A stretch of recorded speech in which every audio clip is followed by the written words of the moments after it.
Brought to you by WikiVidi.com. Agents of S.H.I.E.L.D.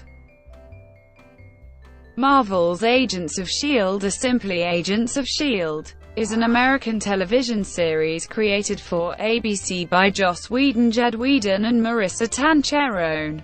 Based on the Marvel Comics organization S.H.I.E.L.D., a fictional peacekeeping and spy agency in a world of superheroes. It is set in the Marvel Cinematic Universe, sharing continuity with the films and other television series of the franchise. The series is produced by ABC Studios, Marvel Television and Mutant Enemy Productions, with Jed Whedon, Tancharoen, and Jeffrey Bell serving as showrunners. The series revolves around the character of Phil Coulson, with Clark Gregg reprising his role from the film series and his team of S.H.I.E.L.D. agents who must deal with various unusual cases and enemies including Hydra and the Inhumans. Joss Whedon began developing a S.H.I.E.L.D. pilot following the success of his film Marvel's The Avengers, and Gregg was confirmed to reprise his role in October 2012. The series was officially picked up by ABC in May 2013. And also stars Ming-Na Wen, Brett Dalton, Chloe Bennett, Muiranda Tecker and Elizabeth Henstridge, with Nick Blood, Adrienne Palicki, Henry Simmons, Luke Mitchell, John Hannah, and Natalia Cordova-Buckley joining in later seasons. Prosthetic makeup is created with Glenn Hetrick's Optic Nerve Studios, while Legacy Effects contributes other practical effects. The visual effects for the series are created by Fuse FX and have been nominated for multiple awards. Several episodes directly cross over with films or other television series set in the MCU, while other characters from MCU films and Marvel one-shots also appear throughout the series. The first season originally aired from September 24, 2013 to May 13, 2014, while the second season aired from September 23, 2014 to May 12, 2015. A third season premiered on September 29, 2015, concluding on May 17, 2016. And the fourth season premiered on September 20, 2016 and concluded on May 16, 2017. A fifth season of Agents of S.H.I.E.L.D. is scheduled to premiere on December 1, 2017. After starting the first season with high ratings but mixed reviews, the ratings began to drop while reviews improved. This led to much lower but more consistent ratings, as well as more consistently positive reviews in the subsequent seasons. Several characters created for the series have since been introduced to the comic universe and other media, while a spin-off series centered on Blood and Palicki's characters, Lance Hunter and Bobby Morse, entitled Marvel's Most Wanted, received a pilot order in August 2015. It was ultimately passed on in May 2016. An online digital series, Marvel's Agents of S.H.I.E.L.D. Slingshot, centered on Elena Yo-Yo Rodriguez, was launched in December 2016 on ABC.com. Premise: the first season sees S.H.I.E.L.D. agent Phil Coulson putting together a small team of S.H.I.E.L.D. agents to handle strange new cases. They investigate Project Centipede and its leader, the Clairvoyant, eventually uncovering that the organization is backed by Hydra, which has infiltrated S.H.I.E.L.D. In the second season, following the destruction of S.H.I.E.L.D., now director Coulson and his team look to restore trust from the government and public while dealing with Hydra, a faction of anti-superhuman S.H.I.E.L.D. agents, and the newly revealed Inhumans. During the third season, Coulson begins a secret mission to assemble the Secret Warriors, a team of Inhumans, as Hydra restores its ancient Inhuman leader Hive to power. After the defeat of Hive and, with Hydra destroyed, S.H.I.E.L.D. is made a legitimate organization once again. For the fourth season, with the signing of the Sokovia Accords, Coulson returns to being a field agent due to the world believing he is dead, and is tasked with tracking down more enhanced people including Robbie Reyes, Ghost Rider. In addition, Agent Leo Fitz and Holden Radcliffe complete their work on the Life Model Decoy project as well as the development of the framework. The fifth season sees Coulson and members of his team abducted to deep space, where they must try and save humanity while figuring out how to get home. Development. After the Walt Disney Company purchased Marvel Entertainment in 2009, they announced that a Marvel television division was being formed under Jeff Loeb. In the following months, various pilots based on comics from Marvel's catalog went into development. In July 2012, Marvel Television entered into discussions with ABC to make a new series set in the Marvel Cinematic Universe, though at that point it was undecided what it would be. The series was described as a kernel of an idea, with a number of scenarios being explored, including a high-concept cop show. The next month, it was announced that Marvel's The Avengers director Joss Whedon, creator of other television shows such as Buffy the Vampire Slayer and Firefly, would be involved in the series' development. In August 2012, ABC ordered a pilot for a series called S.H.I.E.L.D. to be written and directed by Joss Whedon, with Jed Whedon and Maurissa Tancharoen also writing. Disney CEO Bob Iger greenlit the series after watching the Marvel one-shot short film Item 47. In April 2013, ABC announced that the series would be titled Marvel's Agents of S.H.I.E.L.D., and it was officially picked up for a full season of 22 episodes in May 2013. Jed Whedon, Tancharoen and Jeffrey Bell act as the series showrunners, with Bell joining the show to help the inexperienced former pair with hiring crew members and navigating the politics of studios and networks, saying, "My job is to help them learn how to do that, to steer the ship while they learn." Joss Whedon assisted them before he started work on Avengers: Age of Ultron. The series was renewed for a second season in May 2014, a third in May 2015, a fourth in March 2016, and a fifth in May 2017.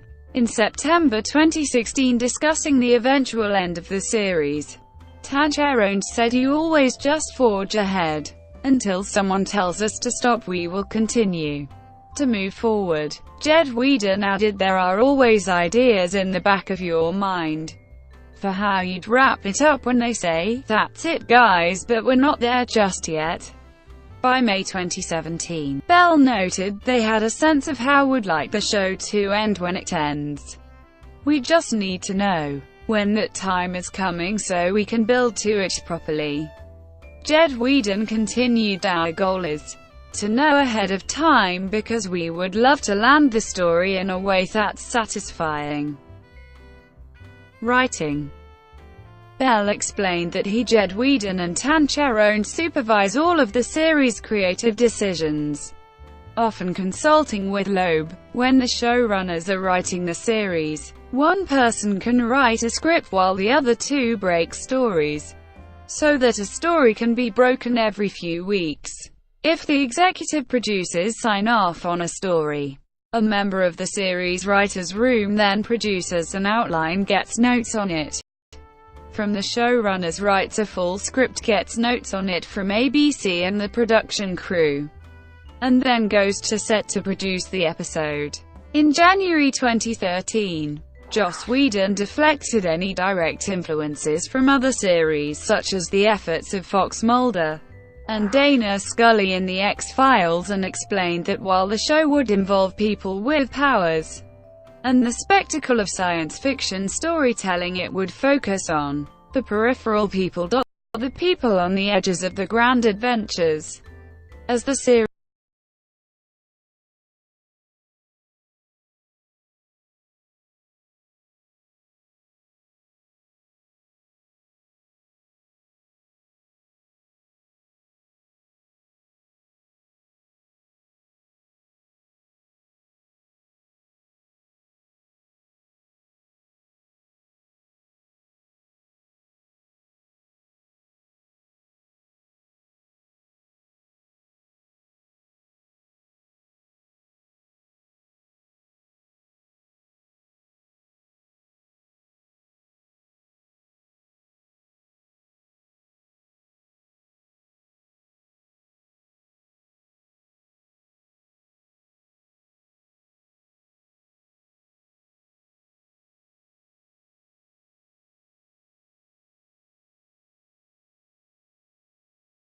series began to introduce more powered individuals, Bell noted that audiences seem to respond to powered people on the show, and while it's not going to take over and become what the show's about, as a texture and flavor of the stories, we really enjoy that. Jed Whedon stated that the series would continue to emphasize the general public's response to powered people, saying the dynamic in the world has changed. There was one person with powers, and then by the Avengers there were maybe 6 total. Now they're much more prevalent. So there's reaction from the public based on that. On the balance between creating new material and drawing from existing mythology, Bell noted that telling stories that can entertain both Marvel fans and non-Marvel fans is challenging, and that for the series they try to add nods to the MCU films or the comics in a way that works well on its own for all viewers, but could also mean more for a fan on where the series can draw from the comics. Jed Whedon explained that there are areas of the comics that the series is not allowed to go to, and that ultimately they only use the comics for inspiration in generating their own story. Tancharoen elaborated that we're always going to be inspired and influenced by the comics, but of course on the show we'll always be doing our spin to it. About comparisons between the scope of the series and that of the films, Bell said that ABC and Marvel had been very generous with the series' budget, and that the production could not complain for a network series, but that it was nothing compared to the films or even series like Game of Thrones.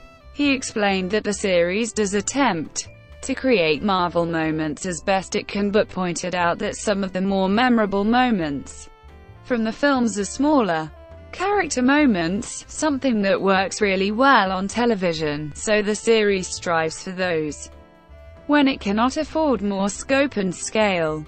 Jed Whedon elaborated that they look at a sequence and try to keep only what is required to tell the story, so if a monster is landing on a car, instead of showing the whole monster leaping through the skyline, we want to be in the car with the character having that experience. In September 2015, Bell looked back on the first 2 seasons and talked about the challenges of and changes in the series. He noted the negative reception from fans concerning the low number of recognizable characters like Coulson, but pointed out that fans seem to have grown to like the series' original characters as they had been developed over time.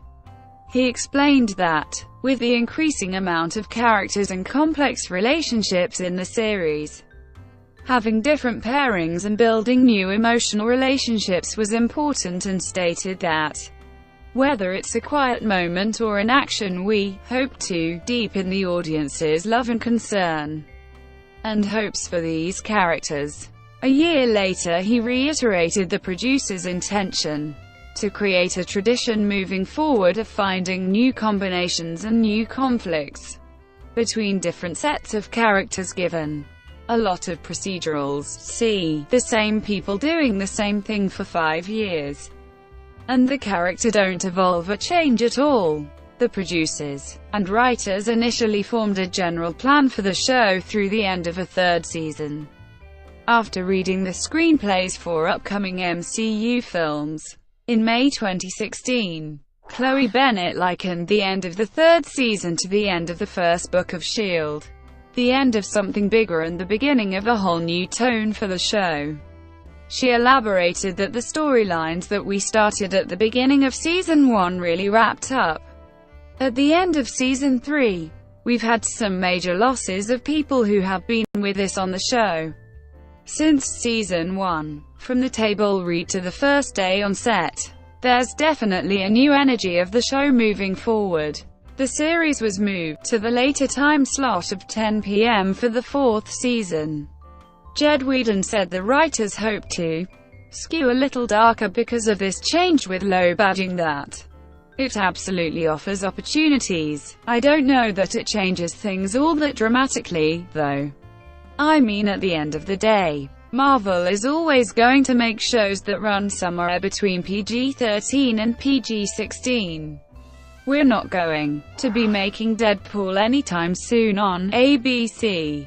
Marvel had a long talk with ABC about what can we get away with, so to speak, in the new time slot, which led to the inclusion of Ghost Rider in the season over one of Marvel's Netflix series, because Marvel felt that this character was right to tell darker and more violent stories right now, and having him on S.H.I.E.L.D. aided that because it was so unexpected. Loeb hoped that the combination of the later time slot and the introduction of Ghost Rider would lead to some viewers who had stopped watching the series over the previous seasons giving it another chance.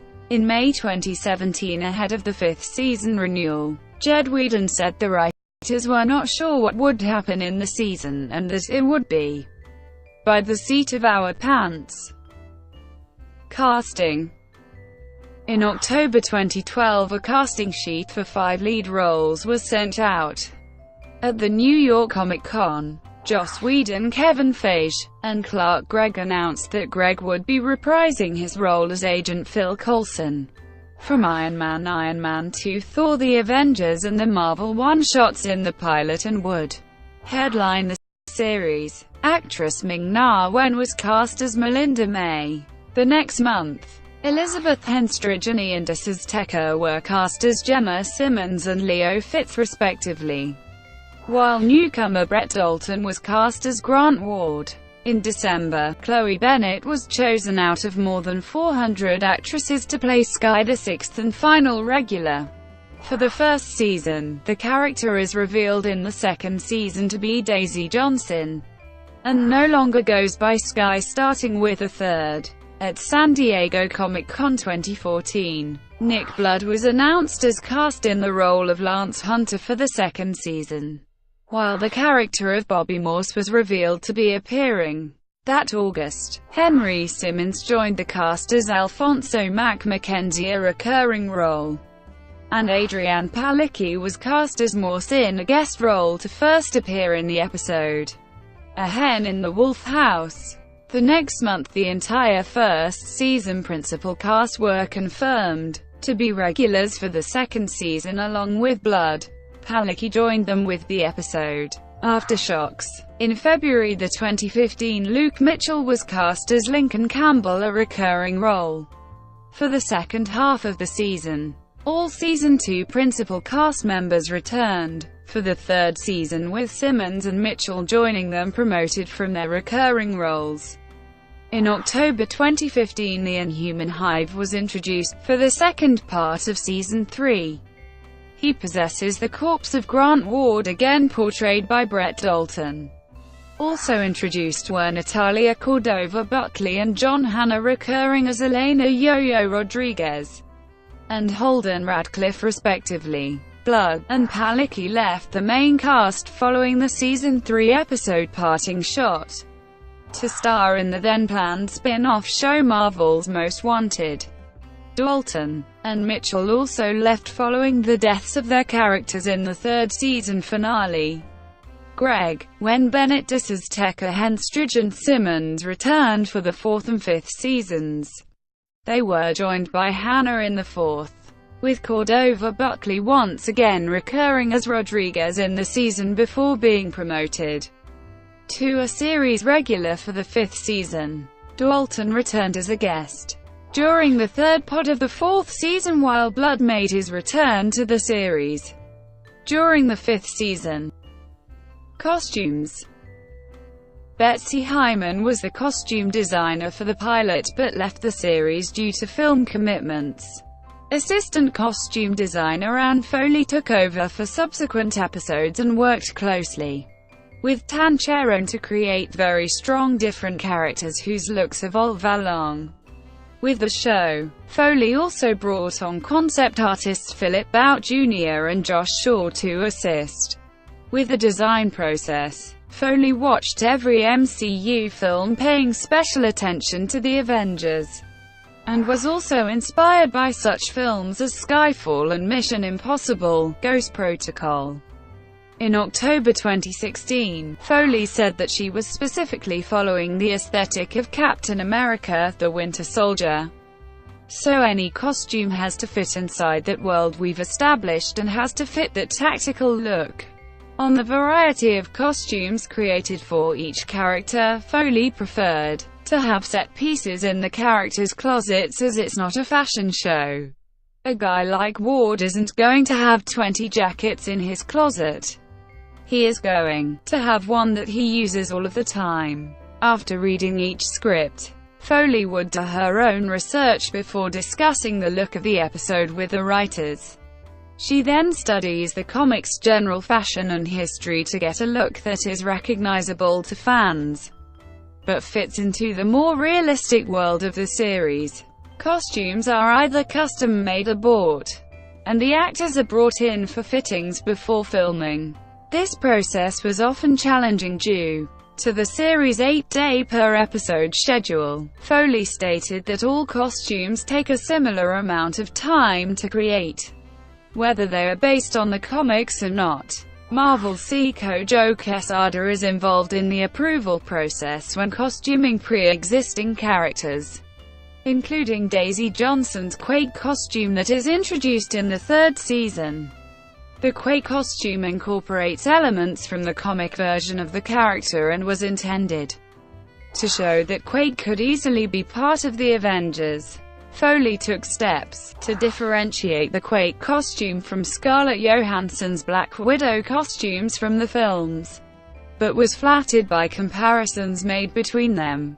Foley was also adamant about not sexualizing characters such as Quake to show that these characters don't have to be sexualized, that they're powerful, strong women, and so avoided a lot of cleavage. You don't see high heels.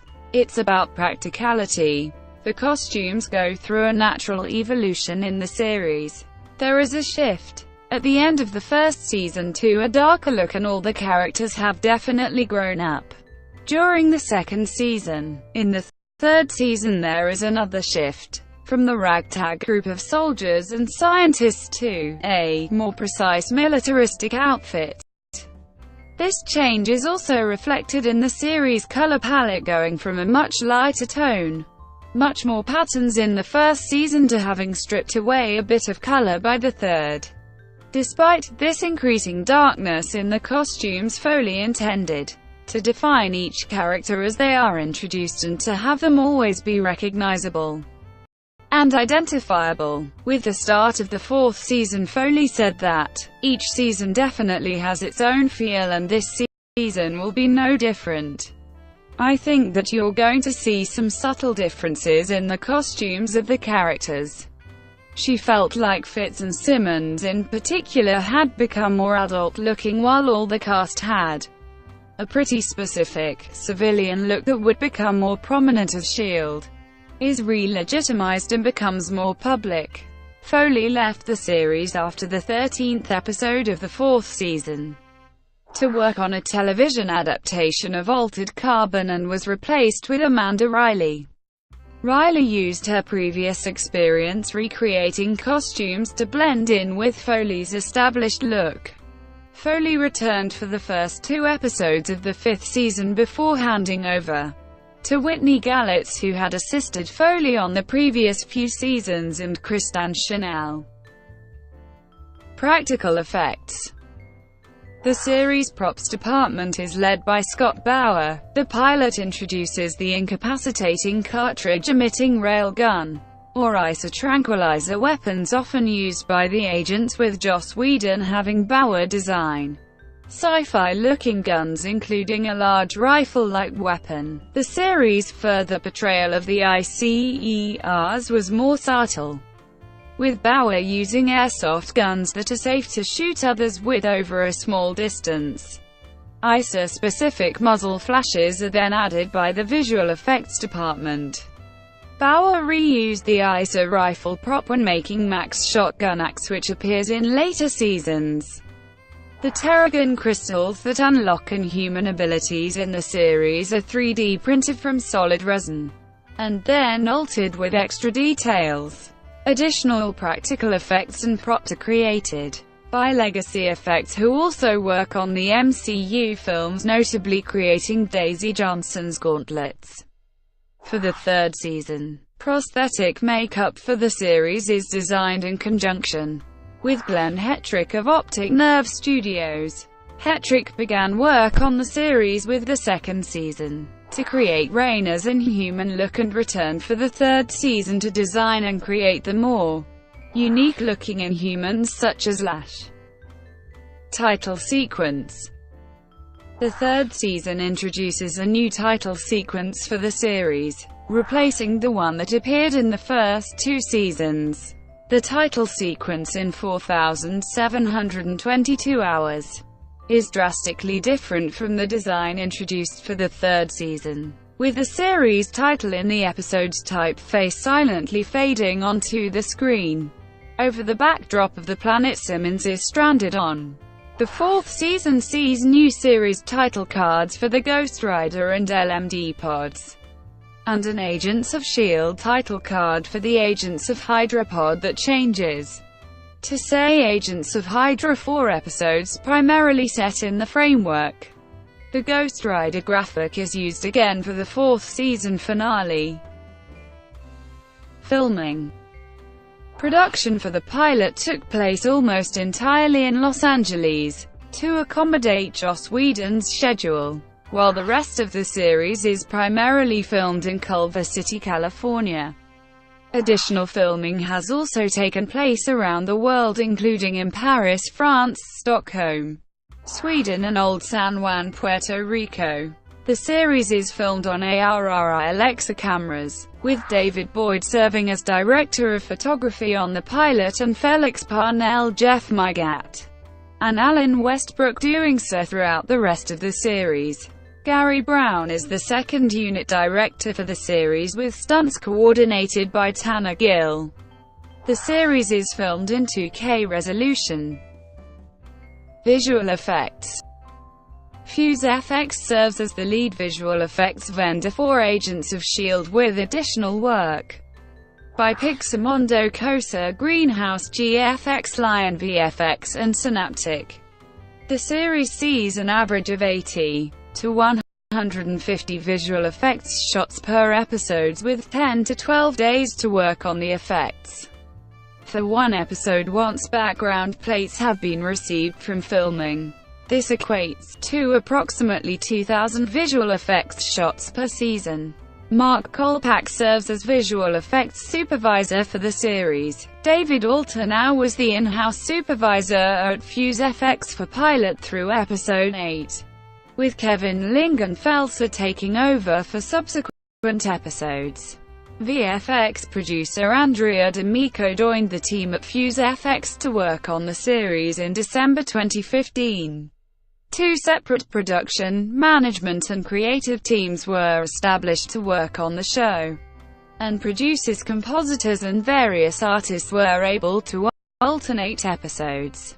This was important, because most of the episodes had to be worked on concurrently, either 2 or 3 at a time. Typical effects for the series include the creation of character driving effects, animation, photorealistic vehicles, CG set extensions, pyrotechnics and atmospheric effects. Some assets, such as a Quinjet and helicarrier, are shared from Industrial Light.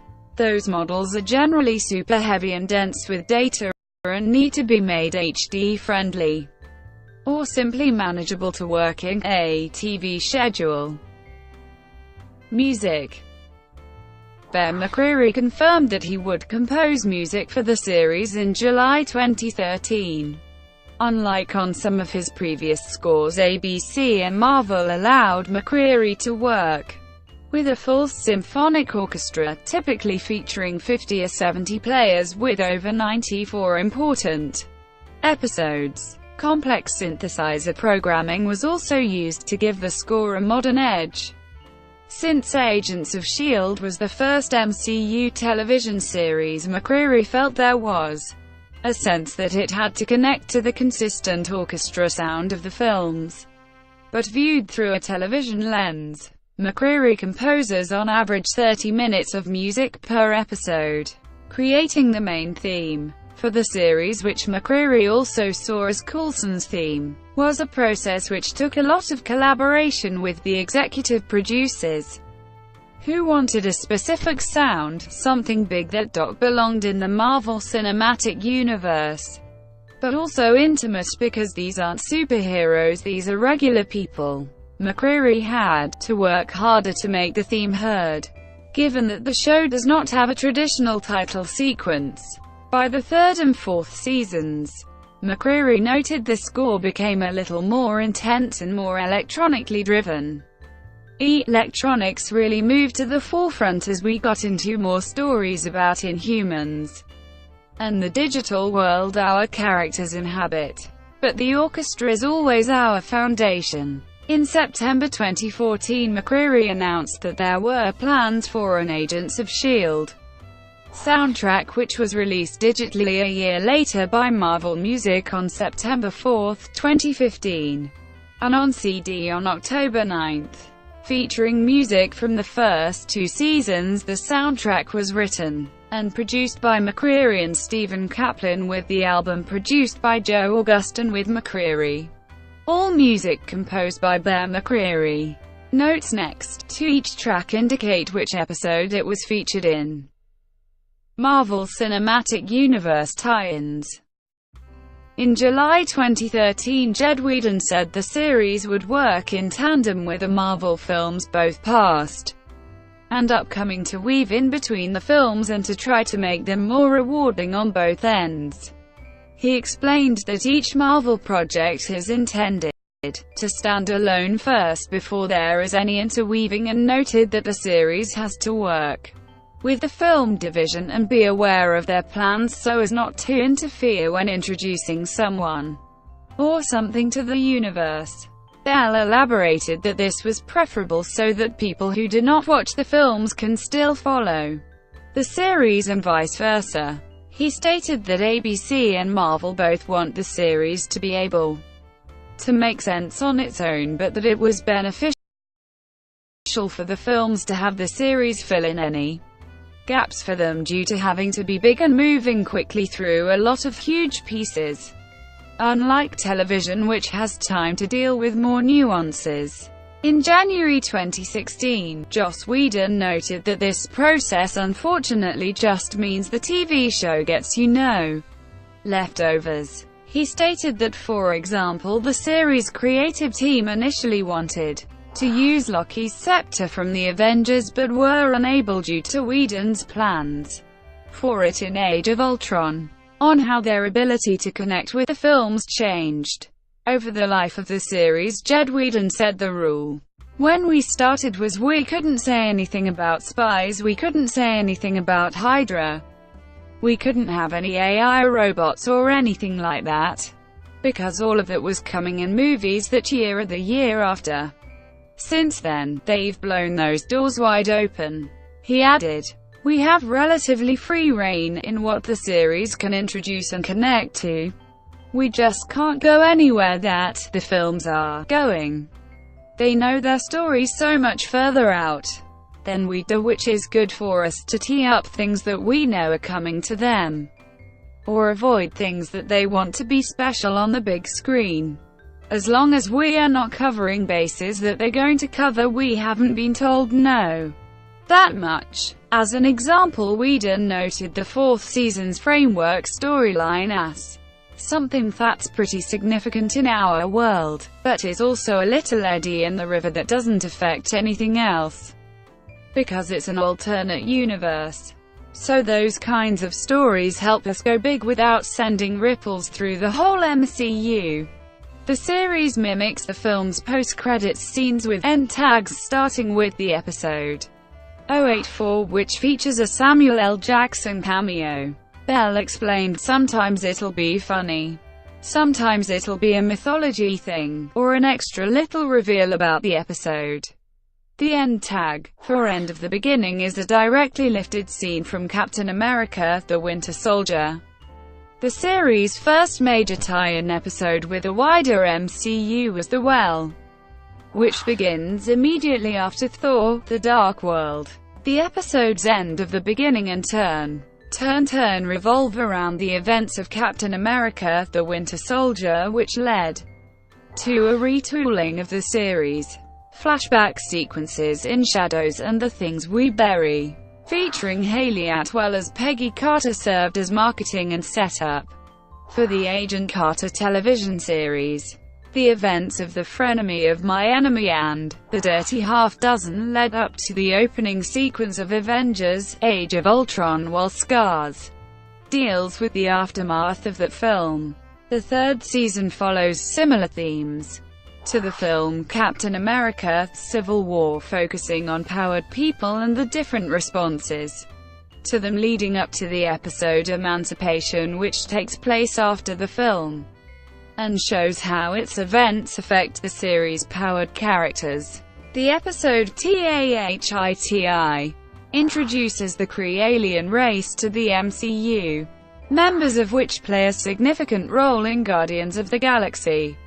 This begins a storyline that recurs throughout the series and introduces Inhumans to the MCU, with Jed Whedon saying that it was something in the works for a long time, as Marvel Studios had plans for an Inhumans film, and this would be one of the first instances where we get to start planting the seeds on the show before the film.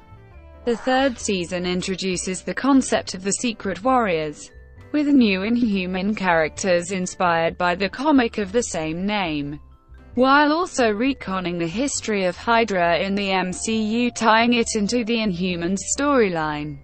Gregg noted in January 2016 that the writer and director of the Inhumans film will have free rein to do what they want to do with the Inhumans, but hopefully there'll be some way that our Inhumans connect to that.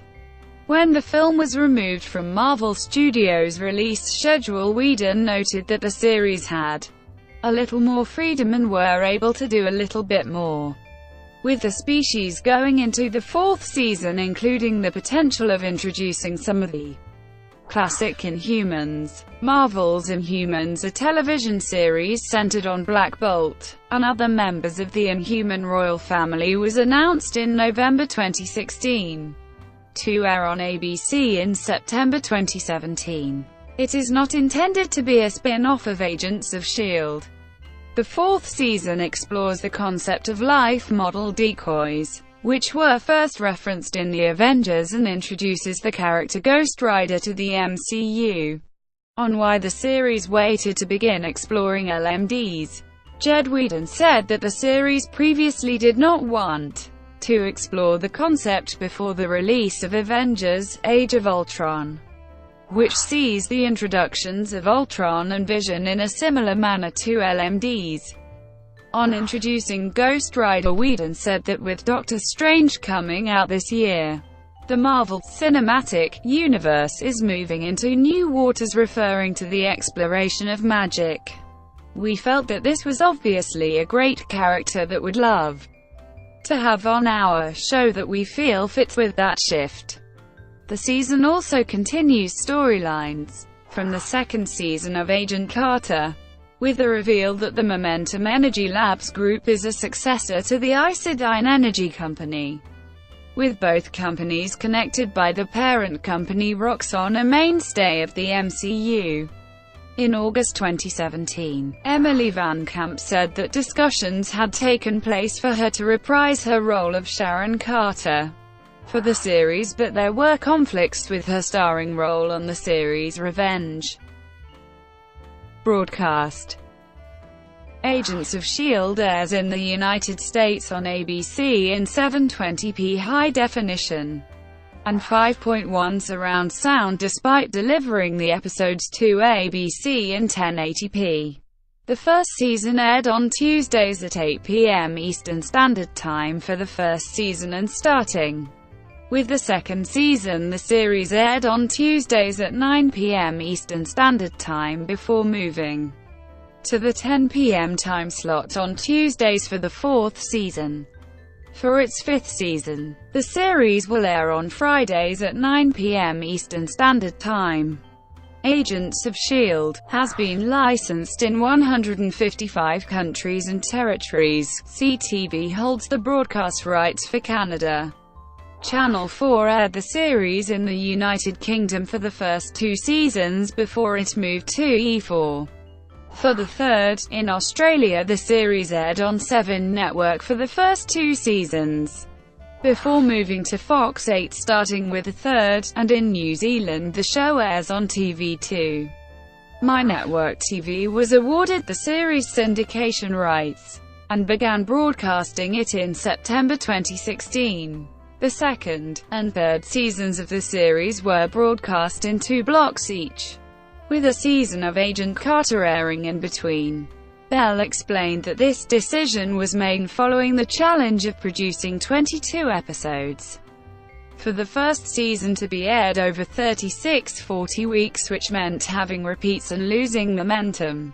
Instead, Agent Carter took up much of that gap in a row, leaving the back half of Agents of S.H.I.E.L.D's season to run uninterrupted. This format allowed the producers and writers to approach each season in 2 parts each, with distinct stories connected by carried-over elements. Ahead of the 4th season, Tancharoen explained, "For the past 2 seasons we've been able to break our season down into 2 little mini-seasons because of the air date schedule. This upcoming season our air date schedule is a little different, so we're breaking it into 3 pods. Story-wise, the development of that has made our lives easier to break it down in that way." Regarding if they would break the 5th season into pods again as with Season 4, Bell said, "A 22-episode arc is a lot for people to hold on to. By breaking it up into either smaller arcs or different pods, by introducing a set of antagonists and putting them down and moving from space to space, our experience has been that it's something the viewers enjoy and it makes it a little easier to digest when you're telling some of these stories." Whedon also noted it would depend on how the season would be broken up in terms of airing. "If everything is running back-to-back, it feels weird to start calling it different things. We will try to have it in bite-sized chunks." The season will begin airing its episodes on December 1, 2017. Once Inhumans has aired its 8 episodes, with the intent for all 22 episodes to air mostly uninterrupted. Marketing. Social media accounts for the series were set up in January 2013, months before ABC officially ordered it a rarity for a pilot. By May 17, 2013, Agents of S.H.I.E.L.D. was the top new show of the television season in terms of social media activity, with the series' official Twitter account having over 46,000 followers, and its official Facebook page having close to 500,000 likes. Many cast and crew members live tweet each episode, with J. August Richards noting that this brings instant feedback from viewers and allows the crew to watch the audience take that journey in real time.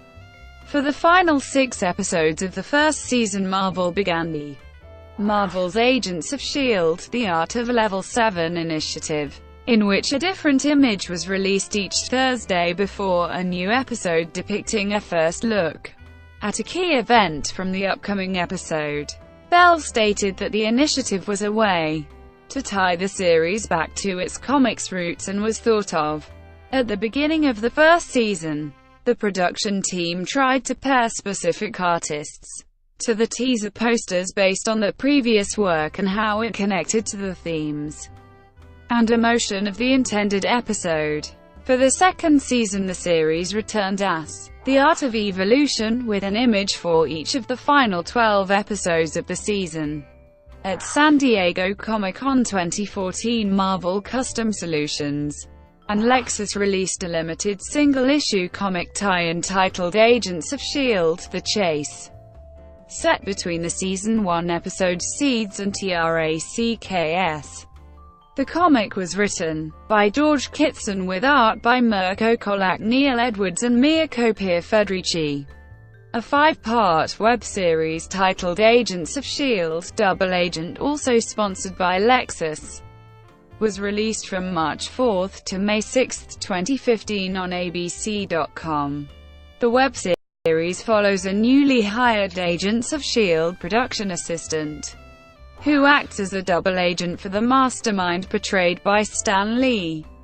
Cast and crew members from the series such as Gregg also appear, with viewers having the ability to vote in an online poll after each episode to guess where the double agent would go in the next episode. Votes entered viewers in a drawing to win prizes from the set of Agents of S.H.I.E.L.D. Double Agent was nominated for Outstanding Digital Series at the 27th Producers Guild Awards. Another Lexus-sponsored 5-part web series, Agents of S.H.I.E.L.D. Academy, released from March 9 to May 4, 2016. In Academy 3, Agents of S.H.I.E.L.D. fans compete to play an agent in that series. Members of the Agents of S.H.I.E.L.D. cast also appear. All 3 fans ultimately made cameo appearances in the 3rd season finale. The series has been promoted with various subtitles at different times, including Agents of S.H.I.E.L.D. Uprising in Season 1 leading up to the Winter Soldier crossover, Agents of S.H.I.E.L.D. Fallen Agent for the end of the 3rd season, Agents of S.H.I.E.L.D. Ghost Rider for the first pod of Season 4, and Agents of S.H.I.E.L.D. LMD for the 2nd pod of Season 4. The 3rd pod of Season 4 was known as Agents of Hydra. Home media. The complete first season was first released on Blu-ray and DVD on September 9, 2014, with the complete second season released on September 18, 2015 as an Amazon.com exclusive. On Netflix, the first season became available for streaming on November 20, 2014. The second season on June 11, 2015, the 3rd season on June 16, 2016, and the 4th season on June 15, 2017. Ratings. In the United States, the premiere episode of Agents of S.H.I.E.L.D. earned a 4.7/14 rating in the 18 to 49-year-old demographic with 12.12 million total viewers, making it the biggest network drama debut in 4 years. Though the series debuted to strong ratings against its competition NCIS, its ratings declined considerably over the following 2 months, though it remained Tuesday's top show among men 18-49, and overall was the number 3 show among upscale young adults behind Modern Family and The Big Bang Theory. It also enjoyed DVR recordings that, according to TV Guide, were through the roof. In March 2016, Alicia Grasso of Forbes discussed the series and its ratings, describing the show as having never quite been the ratings hit for ABC that the network had hoped it would be. It's hard enough to write a film script that fits within the continuity of the larger Marvel Cinematic Universe. Even harder to do it with a full-length TV season that must act as connective tissue to the larger world while still being its own thing. Grasso opined that the series' ratings may improve if it either focused on trying to be the best series it could be, or on just being support and tie-in to the world of the Avengers. Grasso concluded the end result for either scenario is that hopefully ratings move up and stay up. In the first case, fans might be lost by the disconnect from the MCU, but a stronger storyline and more consistent writing would bring them and new fans back. In the second scenario, fans would tune in every week for fear of missing out on a bit of story that's important to the larger world. Agents of S.H.I.E.L.D. saw the Season 4 episodes The Patriot, Wake Up, Hot Potato Soup, The Man Behind the Shield, and Self-Control earned series low ratings of 0.62 each in the 18 to 49-year-old demographic, with Wake Up also having the lowest initial viewer amount for the series with 2 million. Critical response. For the first season, the review aggregator website Rotten Tomatoes reported an 85% approval rating, with an average rating of 7.8 out of 10 based on 48 reviews. The website's consensus reads, Agents of S.H.I.E.L.D. is sure to please comic book fans, but the strong ensemble and brisk pacing help to make this better-than-average superhero show accessible to non-fanboys as well. Metacritic, which uses a weighted average, assigned a generally favorable score of 74 based on 33 reviews. The second season scored a 95% approval rating on Rotten Tomatoes, with an average score of 7.5 out of 10 based on 21 reviews and the consensus.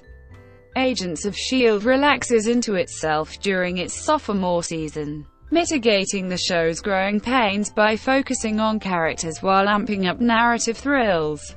The third season has a 100% approval rating on Rotten Tomatoes, with an average score of 8.2 out of 10 based on 13 reviews.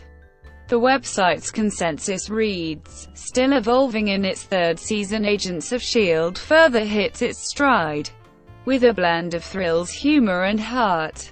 The fourth season also has a 93% approval rating on Rotten Tomatoes, with an average score of 6.7 out of 10 based on 14 reviews, and the consensus reads, "Agents of S.H.I.E.L.D. explores darker territory in its fourth season, with the thrilling introduction of Ghost Rider, setting up an action-packed new chapter of Marvel's edgier mythologies." Analysis. The way that the series is affected by the events of Captain America: The Winter Soldier has been called miraculous, with Terry Schwartz at Zap2it writing, "The fact that the movie so influenced the show is game-changing in terms of how the mediums of film and television can be interwoven." While Mary McNamara of the Los Angeles Times stated that Agents of S.H.I.E.L.D. faces a future of perpetual reinvention, and that puts it in the exhilarating first car of television's roller coaster ride toward possible world domination. The fact that the series also depicts the rebuilding of S.H.I.E.L.D. in the MCU has also been highlighted, with Meryl Barr reviewing Beginning of the End for Forbes, saying, "What Marvel's daring to say with this season finale is, everything we do matters, and you need to pay attention to all of it." The series' introduction of the Inhumans was seen by Oliver Sava of the AV Club as making Agents of S.H.I.E.L.D. an essential part of the MCU, and Marvel Studios' plans, with the connections between the series and the films previously having always been reactive on the series' behalf, with stuff happening in the films and Agents of S.H.I.E.L.D. dealing with the fallout of it.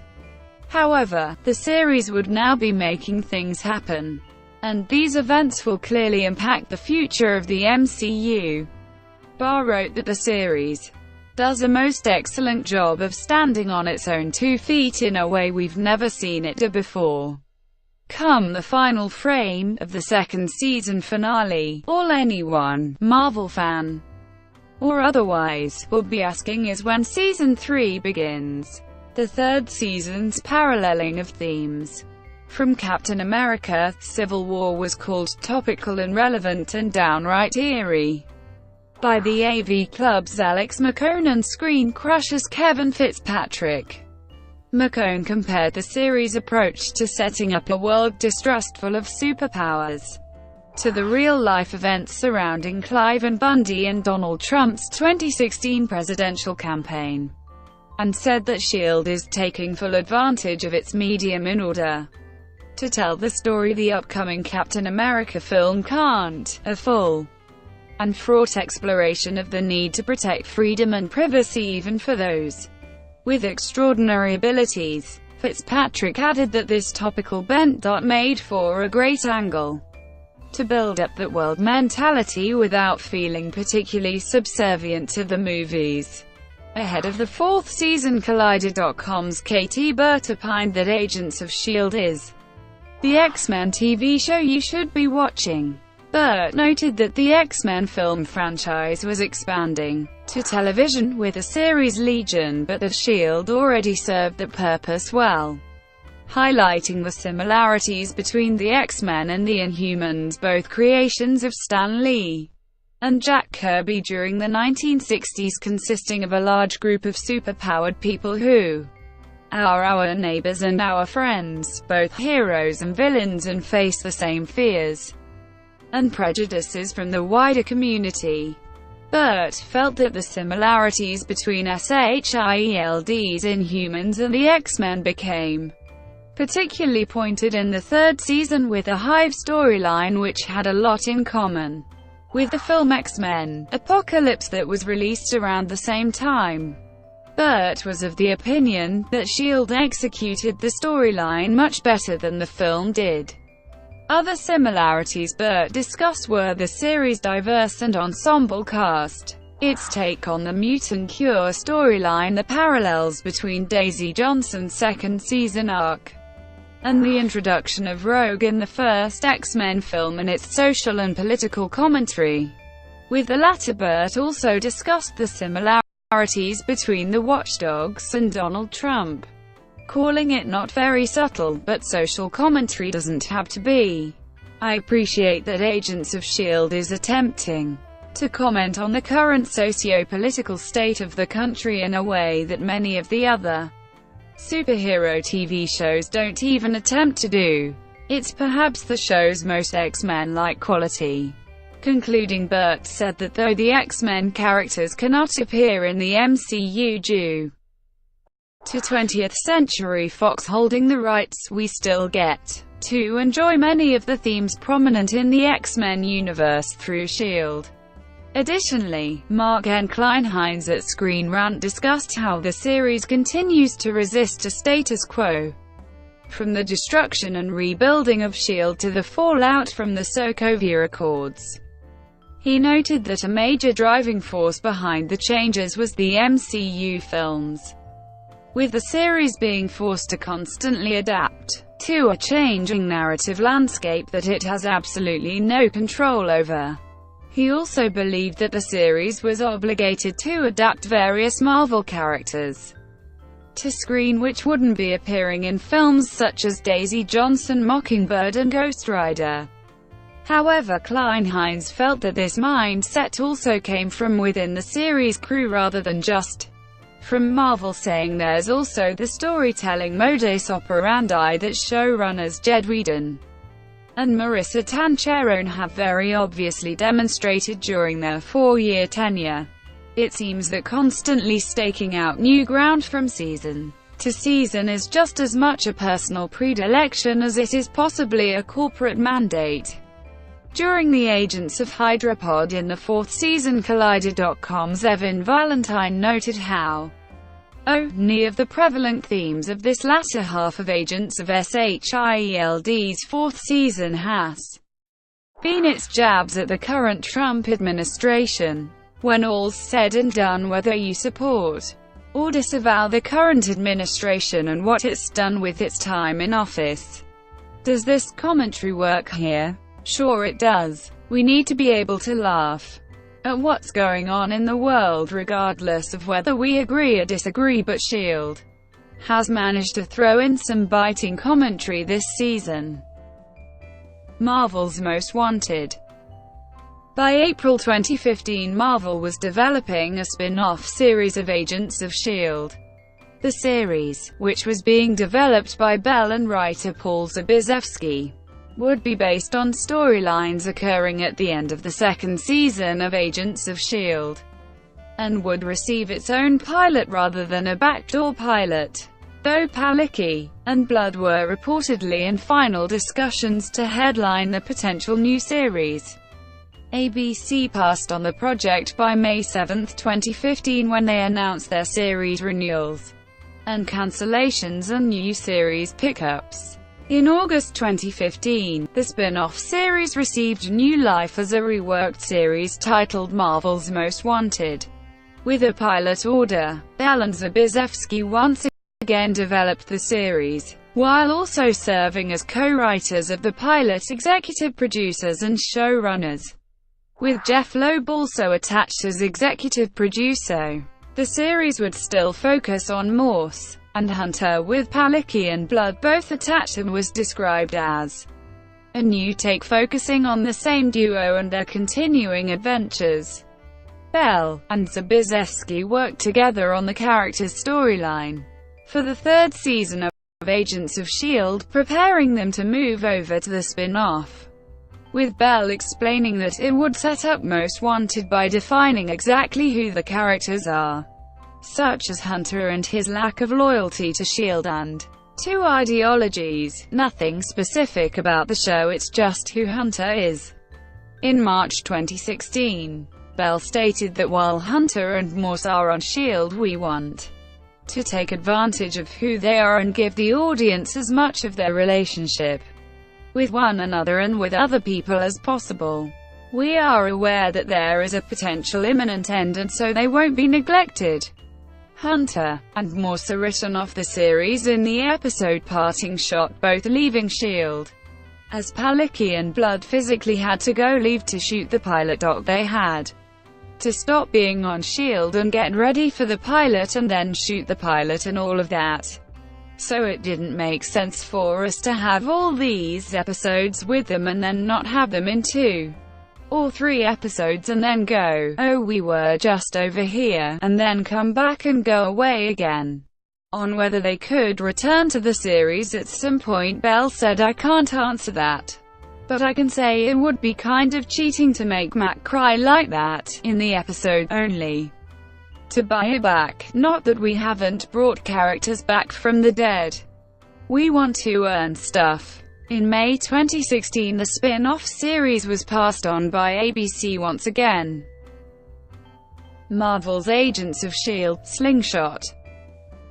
A 6-part web series, Marvel's Agents of S.H.I.E.L.D. Slingshot, was revealed on December 6, 2016, to debut on ABC.com on December 13, 2016. It follows Elena Yo-Yo Rodriguez on a secret mission, shortly before the start of Season 4, with Cordova Buckley reprising her role. Gregg, Jason O'Mara, Simmons, Bennett, Wendy Tecker, and Henstridge all reprise their roles in the series as Coulson, Jeffrey Mace, Mac Johnson, May Fitz, and Simmons respectively. Other media. At the 2014 San Diego Comic-Con International, Marvel Comics announced an ongoing series titled S.H.I.E.L.D., to be set in the mainstream Marvel Universe and written by Mark Waid beginning December 2014. Featuring art by a rotating group of artists including Carlos Pacheco, Alan Davis and Chris Sprouse. The series is led by agent Phil Coulson, and sees the canonical introduction of the characters Melinda May, Gemma Simmons, and Leo Fitz, who originated from the television series, to the Marvel Comics universe, who Waid noted would be given the Marvel Universe spin. Waid described the series as done in one. Coulson and his team have a mission, and if we need someone for a mission, everyone in the Marvel Universe is available as a potential agent. Waid added that though the comic does not share events with the television series, it will maintain the characters' relationships and personalities. Mark Guggenheim relaunched the comic as Agents of S.H.I.E.L.D. for Marvel Comics All New, All Different Marvel line, and introduced the television series character Grant Ward to the Marvel comic universe in May 2016. In September 2015, it was announced that Phil Coulson, Daisy Johnson, Quake Deathlock, Melinda May, Bobby Morse, Lincoln Campbell, C. Frainer, and Gordon would appear in the Marvel Future Fight mobile role-playing video game. Their inclusion in the game was done to promote the start of the 3rd season, as well as to allow Marvel to extend storylines and build on backstories, to engage fans in a brand new experience, according to Marvel Games creative director Bill Roseman.